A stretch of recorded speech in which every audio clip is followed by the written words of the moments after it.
How to set up backup server using Webmin. Assalamualaikum dan salam sejahtera semua. Selamat datang ke channel Dia.my. Bertemu lagi dengan saya Muhammad Zakri Nordin. Saya akan tunjukkan kepada anda semua konfigurasi final untuk server administration untuk khusus kita ni. Yang mana kita akan cover dalam video ni adalah berkenaan dengan backup server. Okey. Untuk Linux operating system Debian 9 ni, yang ni kita akan pakai backup yang ada dalam Webmin. Jadi make sure kita dah siap installation daripada amali 1 sehingga amali 6 kita dah settle semualah, baru kita boleh buat amali 7 ini. Yang mana amali 7 ni sebenarnya kita akan cover berkenaan backup dan restore. Okey. Jadi sebenarnya kita backup apa? Kita backup folder yang kita configure dalam file server, samba file server amali 6 sebelum ni. Jadi dia ada kaitan lah kan. Make sure kena siap sampai amali 6 baru kita boleh buat amali 7. Okey, untuk backup server, inilah soalan dia, contoh soalan.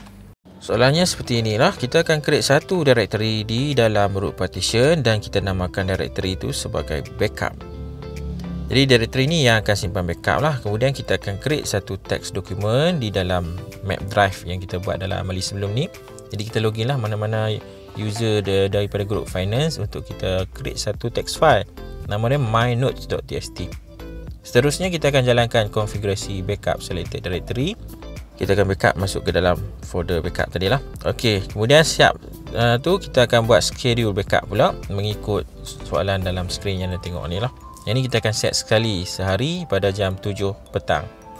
Kemudian kita akan delete file dalam net drive untuk kita test restore backup. Create folder for backup location.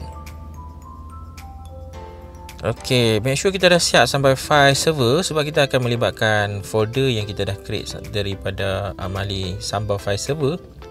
Mana kata kena siap semua amali lah sehingga amali samba file server. Kalau dah confirm siap, barulah kita boleh mulakan server kita ni. Alright, login macam biasalah, login menggunakan root ROOT, seterusnya masukkan password p_ss huruf besar _rd, enter. Okey, kat sini kita boleh guna party lah. Saya memang mengajak saya guna party kan, padahal boleh je direct guna server pun boleh. Okey, tak apalah, saya dah buka party, jadi saya akan guna party.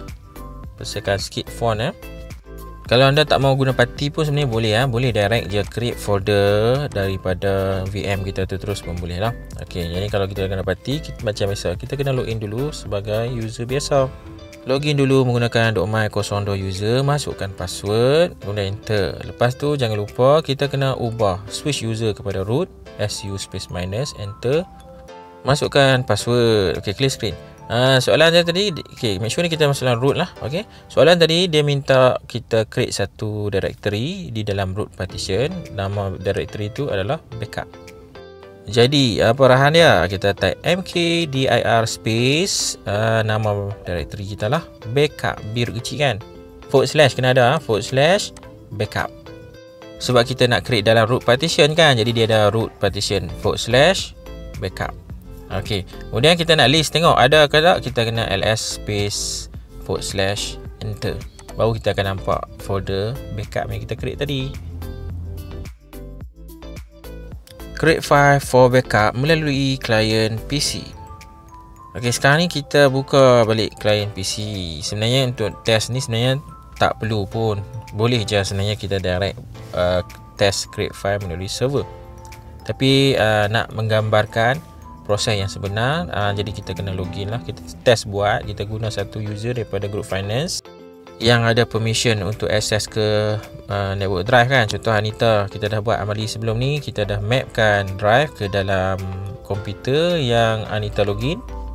Jadi kita boleh lah buka network drive tu untuk create satu file. Okey, dah login Anita, buka Windows Explorer. Kemudian kita buka disk PC. Okey, nampak tak? Network location ada satu Mac drive, buka yang tu. Kemudian kita akan create satu file lah, klik kanan new text document.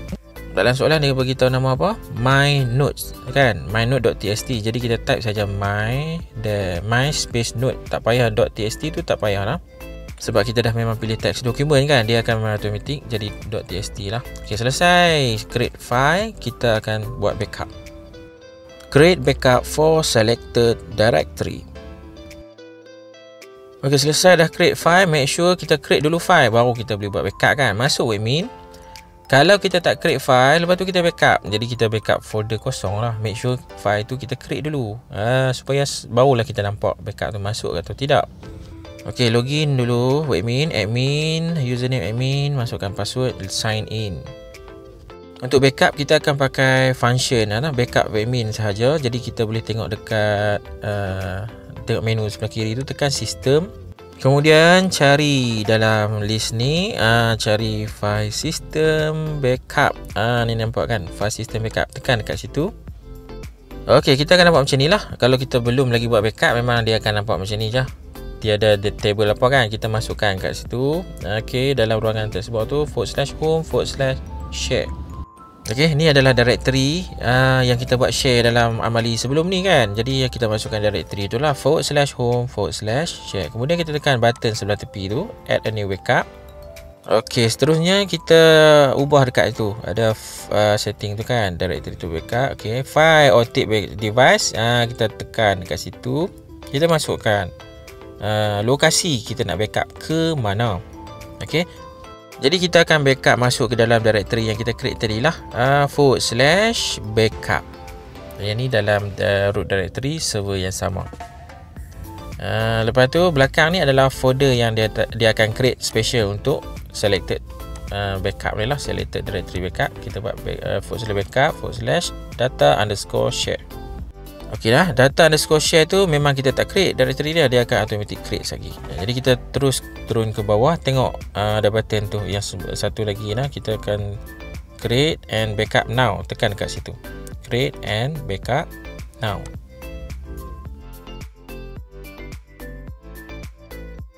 Okey, kalau backup berjaya, dia akan naik macam ni lah, mesej tu dia akan keluar backup complete. Kalau ada masalah, dia akan keluar lah error mesti apa, kita kena tengok balik setting kita. Okey, back to backup list. Selesai ni, next. Create automatic backup ataupun schedule backup. Okey, make sure kita dah siap tadi selected directory backup, barulah kita buat schedule backup. Okey, nak buat schedule backup, proses dia lebih kurang je. Masukkan kita punya lokasi folder apa yang kita nak backup, /home/share. Kemudian kita tekan button di sebelah kiri tu, sebenarnya button lah, nampak macam bukan button, dia adalah button. Tekan add a new backup of directory. Okey, kemudian cari kat mana kita nak simpan backup. Dalam folder yang sama, /backup, cuma kita ubah nama belakang tu, nama lain lah sebab folder lain kan, data_share _schedule. Ini dia akan create satu lagi folder lain dengan nama data_share _schedule. Jadi setting ni sama kan, kecuali yang ni lah ada schedule, dia tambah schedule. Kita kena set pukul 7 petang tadi kan, 7 malam. Jadi kita kena tekan pada kat bawah tu, nampak tak ada schedule, backup schedule. Okey, ini kita tengok lah, dan soalan dia kata 7 malam. Jadi kita, ataupun dalam jam 24 jam dia tulis 19 kan, 19.00. Jadi kita pilih dekat hours tu, ambil pada kita kena ini ni, kita kena enable schedule backup dulu. Kita enable at the time chosen below, barulah kita pilih jam. Soalan kita pukul 7 kan, 7 petang. Jadi kita kena tekan 19 lah, jangan tekan 7 lah. Kalau tekan 7 masuk kata 7 pagi 19.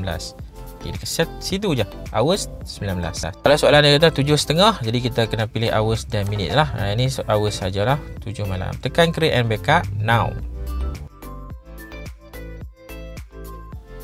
Okey, backup complete. Make sure dia backup complete macam ni lah. Backup complete, masuk kata setting kita betul. Kalau dia nak error apa-apa, check lah. Kadang-kadang tu isu biasalah yang selalu kita buat, terlupa create folder. Dia akan naik mesej tak jumpa directory. Jadi kena patah balik belakang lah, tengok step waktu saya buat folder tadi kat mana. Okey, siap schedule backup, dia akan naik macam ni, nampak tak? Schedule yes, add cron time bla bla bla bla kat situ kan. Selesai backup, kita akan test restore. Jadi kita akan delete the file. Okey, nak delete file kita masuk semula ke user PC lah kan. Ni sekarang ni saya dah login Anita, file dalam Mac Drive tu. Ni Mac Drive dia kan. Kita delete saja. Guna keyboard pun boleh, tekan delete. Kemudian tekan yes. Okey, dah delete lah kan. Dah kosong kan. Okey, kalau kita tengok dekat desktop pun dalam Recycle Bin pun tak ada. Kita delete terus daripada server. Okey, selesai yang tu barulah kita boleh test restore. Test restore file atau directory. Okey, nak restore file kita akan masuk ke webmin semula. Masih lagi dalam file system backup. Cuma kita nak tengok ada button restore kat mana. Kalau perasan tu di bawah. Bawah sekali tu dia ada tulis restore backup of file system. Inilah button tu. Kita restore, tekan dekat situ. Okey, dia akan naik macam ni kan, restore backup from Unix star file. Jadi kita cari dulu kat mana lokasi backup kita. Sekarang ni kita baru buat satu je backup selected directory je yang dah berjalan backup. Jadi kita kena ambil ni lah, /backup /data _share. Kemudian lokasi kat mana kita nak letak, kita nak restore semula kan. Lokasi kita kena letak macam tu lah. Kita kena buat / sahaja. Sebab kita akan restore nanti, dia akan restore keseluruhan /home /share. Okey, jadi kita tak boleh letak directory penuh di situ. Kita hanya type / sahaja, dia akan restore ke original directory. Kemudian kat bawah ni kita ambil only show files in backup. Kita tukar kepada no. Okey, jadi kemudian kita boleh tekan lah restore backup now. Restore completed successfully. Jadi kita boleh test, tengok dekat kita punya PC client tadi. Tengok balik Mac Drive kita, nampak tak dah keluar balik my notes. My notes dah keluar balik. Jadi berjayalah proses restore. Itu saja untuk amali ini.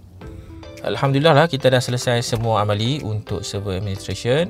Jadi untuk amali last ni saya tak buat snapshot lah. Tak perlu buat snapshot pun tak apa, sebab dah memang amali last kan.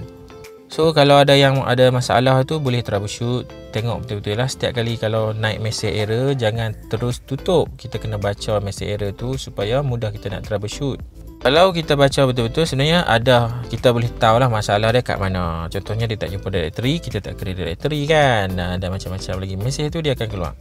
Baik, selesai sudah kita punya server administration lab. Terima kasih semua kerana menonton. Semoga kita berjumpa lagi. Assalamualaikum. Bye-bye.